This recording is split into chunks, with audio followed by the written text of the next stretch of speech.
जहां सांस थम जाए। अभिमन्यु। नमस्कार दोस्तों, मैं हूं अभिमन्यु। अक्सर हम कहते हैं कि बीती बातों को कुरेदना नहीं चाहिए, मिट्टी डालो और आगे बढ़ो। लेकिन क्या हो अगर वो बीती बात मिट्टी के नीचे दबी ही ना हो, बल्कि किसी संदूक में, किसी तहखाने में आपकी ही राह देख रही हो। आज की कहानी मेरी खुद की आंखों देखी है, एक ऐसी गलती जो मुझे नहीं करनी चाहिए थी। ये बात 10 तारीख की है। मैं अपनी टीम के बिना अकेले एक लोकेशन रेकी करने जैसलमेर से 40 किलोमीटर दूर एक पुरानी हवेली में गया था। हवेली के केयरटेकर रामदीन काका ने मुझे चाबी दी और कहा, साहब ऊपर वाला कमरा मत खोलना, वहां मालिक का पुराना सामान पड़ा है। मैंने सोचा, पुराना सामान ही तो है, कौन सा भूत है। पहली रात सब सामान्य था, लेकिन असली खेल दूसरी दोपहर शुरू हुआ। मुझे उस ऊपर वाले कमरे से अजीब सी बदबू आने लगी, जैसे मरे हुए जानवर और सड़े हुए फूलों की मिलीजुली बदबू। जिज्ञासा में मैंने उस कमरे का ताला तोड़ दिया। कमरा धूल से भरा था और कमरे के बीचों बीच एक पीतल का भारी संदूक रखा था। उस पर लाल कपड़े में लिपटी एक चीज रखी थी। मैंने कपड़ा हटाया तो देखा वो एक आईना था, लेकिन आम आईना नहीं। उसका फ्रेम हड्डियों जैसा बना था और उस आईने के नीचे संदूक पर खुदा था, रक्त मंजूषा। मैंने जैसे ही वो आईना उठाया, मुझे लगा जैसे आईने में मेरी परछाई ने पलक झपकाई हो, जबकि मैंने अपनी पलक नहीं झपकाई थी। मेरा वहम समझकर मैंने उसे इग्नोर कर दिया, लेकिन ये वहम नहीं था। उस रात मैं नीचे अपने कमरे में सो रहा था। अचानक मुझे लगा कि मेरे सीने पर कोई बैठा है।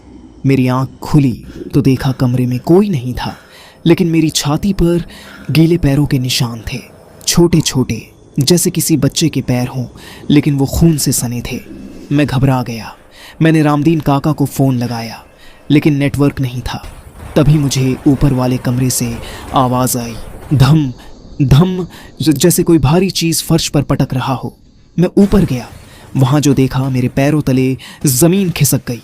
वो भारी पीतल का संदूक अपने आप हिल रहा था और वो आईना जो मैंने संदूक के ऊपर रखा था, वो अब जमीन पर पड़ा था और उसमें एक दरार आ गई थी। मैंने हिम्मत करके संदूक खोला। अंदर कोई खजाना नहीं था। अंदर थीं सैकड़ों इंसानी बालों की लटें और एक डायरी।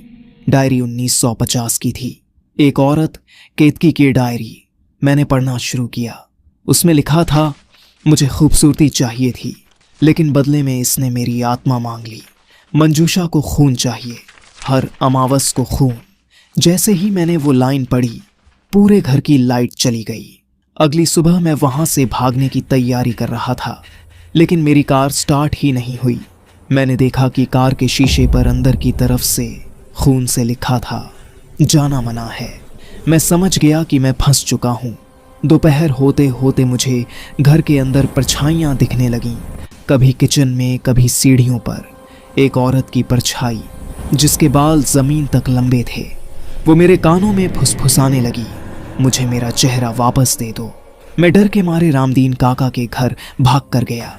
जब मैंने उन्हें वो रक्त मंजूषा और आईने के बारे में बताया तो काका कांपने लगे। उन्होंने बताया कि 70 साल पहले वहां एक नर्तकी रहती थी जो अपनी खूबसूरती बरकरार रखने के लिए काला जादू करती थी। उसने अपनी आत्मा उस आईने में कैद कर दी थी। जिसने भी वो संदूक खोला वो कभी जिंदा नहीं बचा। काका ने कहा, बेटा, तुमने आईने में अपनी परछाई देख ली है, अब वो तुम्हारे रूप में बाहर आना चाहती है। रामदीन काका मेरे साथ हवेली आए। उनके हाथ में एक मशाल और कुछ मंत्रों वाली किताब थी। रात के 12 बज रहे थे, अमावस की रात थी। हम उस कमरे में पहुंचे। काका ने कहा, अभिमन्यु, तुम्हें उस आईने को उसी लाल कपड़े में लपेटकर संदूक में बंद करना होगा और मैं मंत्र पढ़ूंगा। मैं आगे बढ़ा। जैसे ही मैंने आईना उठाया, हवेली की खिड़कियां जोर जोर से बजने लगीं, कांच फूटने लगे। अचानक रामदीन काका हवा में उठ गए, जैसे किसी अदृश्य शक्ति ने उनका गला पकड़ लिया हो। वो चिल्लाए, अभिमन्यु, संदूक बंद करो। मैंने आईने को संदूक में फेंकने की कोशिश की, लेकिन आईने में से एक हाथ निकला, एक जला हुआ काला हाथ, और उसने मेरी कलाई पकड़ ली। उसकी पकड़ लोहे जैसी थी। मेरी हड्डी चटकने की आवाज़ मुझे सुनाई दी। मेरी आंखों के सामने रामदीन काका को उस शक्ति ने दीवार पर दे मारा।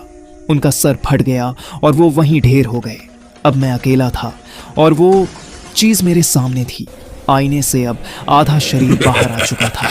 एक भयानक औरत जिसका चेहरा नहीं था, बस मांस का लोथड़ा था।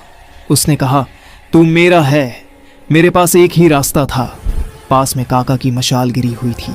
मैंने अपनी जान की बाजी लगाकर वो जलती हुई मशाल उस संदूक के अंदर डाल दी जहां वो बालों का ढेर पड़ा था। बालों ने तुरंत आग पकड़ ली। एक दिल दहला देने वाली चीख गूंजी। नहीं, वो औरत, वो आईना, सब आग की लपटों में घिर गए। उस झटके से मैं दूर जा गिरा और बेहोश हो गया। जब मुझे होश आया तो मैं हॉस्पिटल में था। गांव वालों ने मुझे बेहोशी की हालत में हवेली के बाहर पाया था। हवेली का वो ऊपर वाला हिस्सा जलकर खाक हो चुका था। दुख की बात यह है कि रामदीन काका नहीं बचे। पुलिस ने इसे एक एक्सीडेंट माना, लेकिन दोस्तों, ये निशान उस हाथ के हैं। डॉक्टर कहते हैं ये जलने का निशान है, लेकिन मैं जानता हूं ये क्या है। और सबसे डरावनी बात, कल रात जब मैं अपने घर के आईने के सामने खड़ा था तो मुझे अपनी परछाई के पीछे एक पल के लिए वही औरत खड़ी दिखाई दी। शायद संदूक जल गया, लेकिन क्या वो श्राप खत्म हुआ, मुझे नहीं पता। दोस्तों, कुछ दरवाजे बंद ही अच्छे लगते हैं। अगर आपको कभी कोई पुरानी अजीब चीज मिले तो उसे छूना मत। हो सकता है वो आपका ही इंतजार कर रही हो। अगर आपको यह कहानी डरावनी लगी तो वीडियो को लाइक करें और कमेंट में बताएं, क्या आपने कभी किसी ऐसी चीज को छुआ है जिसे छूना नहीं चाहिए था। नई कहानी हर सैटरडे रात 10 बजे। अभिमन्यु।